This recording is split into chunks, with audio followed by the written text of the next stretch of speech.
All right, hello and welcome to our SEO expert interview. My name is Chris Ralph. I'm the founder of Ballard SEO Marketing. We are an SEO training and consulting company based out of Boulder, Colorado. And this is actually the first SEO expert interview that I'm hosting in this series. I read an article called Why You May Need to Be Aware of Booby Traps When Hiring a New SEO. I thought it was an awesome article. I tracked down the author of the article, which is Joshua Ballard, an SEO expert and thought leader based in Australia, near Adelaide, Australia. Joshua, are you there? Yeah, sure am, Chris. Hey, thanks a lot. Appreciate your time. Do you want to quickly introduce yourself? What do you do? How you do things? Yeah, not a problem. So, I work primarily in SEO and inbound marketing. Founded an agency called Paradox Marketing. We're actually only about 1 year in. So previously been working as in-house SEO for some other companies. We decided to take a full stab at running a full suite agency. Awesome. Wow. All right. So you are an author for Search Engine Watch, and it's one of the blogs or websites that I go to get information. This is the article that I read, and here's actually the link to the article. So I definitely recommend to our listeners that you'll read this article. What I want to do in this interview, I want to get a little bit behind the scenes, dissect it a little bit, and get a little bit more information out of you about the article and how this came about. How did you solve the issue?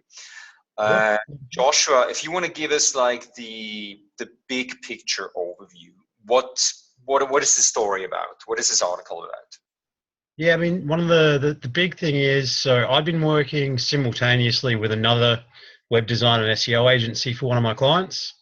I was primarily dealing with their content and on-site details, whereas the agency was building out most of their, first of all, they built the website plus handled a lot of the initial link building process. It came to a point where their contract had ended and the client decided to just completely move it over to my server and have me manage it completely. So we set up a migration, got the site moved over, and found a bit of an issue. All right. So let's talk about this issue. So let's start here. So you arrived at your client's office that day, and you checked the rankings for the site. The site was just migrated over. Everything seemed to be going fine, right? A couple of questions. What kind of tool, or did you use a tool to check the rankings? And when did you start to see that there was an issue? Yep, so I do definitely use ranking tracking tools. However, I've got experience where the tool doesn't necessarily catch up with any problems quick enough. So I made it a part of my process to always jump into an incognito window in the browser and actually do the search manually to try and find the site positioned where it should be. The thing is, that means that you're picking up any changes in the SERP position the moment Google's registering the changes, which is quite often before the tools will. And it's also given you a great chance to see how the site's actually displaying. So every now and then you might see that there's weird site links that need to go and get dropped, or, one previous example, the site I was working on actually got hacked, and our SERP was displaying this site may be hacked bar, but that obviously wasn't showing up in any tools. So for that reason, I always recommend that people manually check the SERP each day. Yeah, absolutely. And by the way, I saw why I was so interested in this article. I actually had a similar experience where we started to work with a new client and their website was not indexed on Google. Or it was all of a sudden de-indexed. So I found out they had a falling out with their web designer, and he or she included in the robots.txt file that their website should be excluded. So we'll get more into what this is about, but this basically triggered me to reach out to you and get a little more information about this article here. So you're talking, so all of a sudden the site is losing rankings, right? So you're checking for manual penalties or de-indexation. Tell me just a little bit more about what are manual penalties or de-indexation.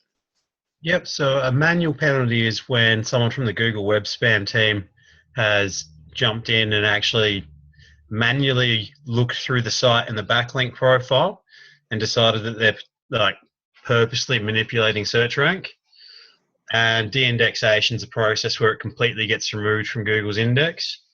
The main way you check for that is for a manual penalty, you'll end up having a notification in your Google Search Console, which used to be called Webmaster Tools, but they changed the name just for the sake of it, it seems. Another quick and easy way to make sure that your site is actually indexed is to jump on in to just a normal Google page, type in site : and then your URL, as you can see there. Yep. And if you've been de-indexed, you won't be showing up at all. All right. So yeah, this could be a major issue if you get de-indexed or if you have a manual penalty. That's a or if you were never indexed in the first place. Exactly. All right. So now we know the site has an issue. It's not getting indexed, or it's starting to not get indexed. So you check the source code for, hey, what's going on? How did you do that? How did you check the source code, and what did you find? Yep, I mean, checking the source code is a lot easier than it sounds. All you need to do is, while your browser is open to the page, right-click on it and actually go through to view page source. Depending on which browser you're using, they might call it something a little bit different. And that'll actually open up a completely separate window that shows you the HTML that you're actually is generating the page. From in there, we knew that since the front page had been dropped, so we started with the front page, and we looked for telltale signs. So something really, really obvious is the no index, no follow, or no index follow, which we ended up finding. So once in the source code, we just did a quick Control F, or if you're a Mac user, I've got no idea, and so just do a quick search in the source code, just looking for the word no index, or even finding the word index. Or if you're not finding anything from there, you can type in no. Another good search can be robots. All you're really doing is looking for code similar to the code that's highlighted now. All right, cool. So you decided to fix the problem first, and later dealing with the lingering question, why has this code suddenly turned up? So here I became less and less convinced that this was some sort of accident. Why? It didn't seem as though the code really belonged there. And we know that the code hadn't been there for the last 12 months. And the fact that it coincided with us migrating away from another web host SEO, it started ringing alarm bells. As I said, we weren't going to so much look into trying to work out why it was there just yet. Our first priority was to get rid of the actual code. Right. All right. So you downloaded the entire site, all the files, you ran them through tools. You couldn't find a single instance of no index anywhere. What in the world went through your mind at that point? It seemed like some sort of black magic, really. I mean, something that somehow applied a no index code without actually referencing any of our site files whatsoever. It definitely made me feel as though it was potentially out of my actual capacity to fix it, really. Yeah. All right, so Google had dropped the front page, but not yet to the rest of the pages. What did your client say about, like, how did your client, did you keep them in the loop? Or were they technical enough to understand this issue? Yep. I mean, I always keep my clients in the loop. These particular clients, I actually work in-house with them so that I can better understand their business and they can understand what I'm doing. But the degree of understanding that they felt they needed wasn't necessarily the highest. They simply knew that there was a problem and I was working on it.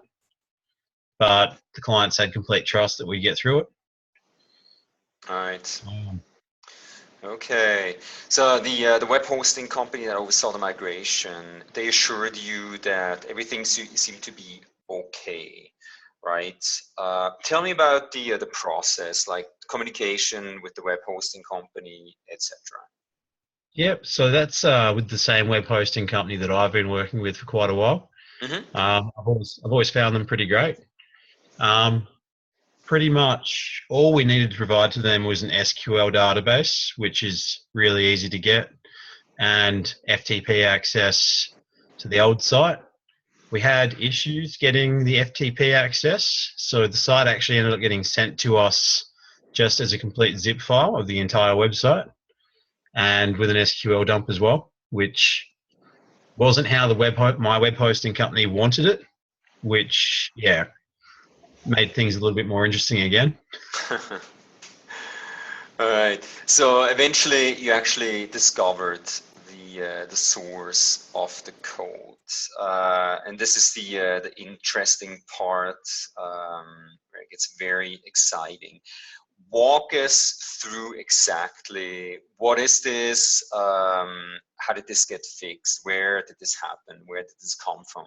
All that good stuff. Yeah. No worries. So it's definitely not a secret that within the industry, a disgruntled web host or SEO might frequently throw a no index tag onto your website just as a last hurrah of goodbye as a client. I didn't really like you anyway. But this is not normally how it would be done. Most of the times that I've seen something similar to this, they've jumped into a Yoast SEO plugin or something and simply clicked the toggle button to make a page no index. Whereas this line of code is actually considerably more sophisticated.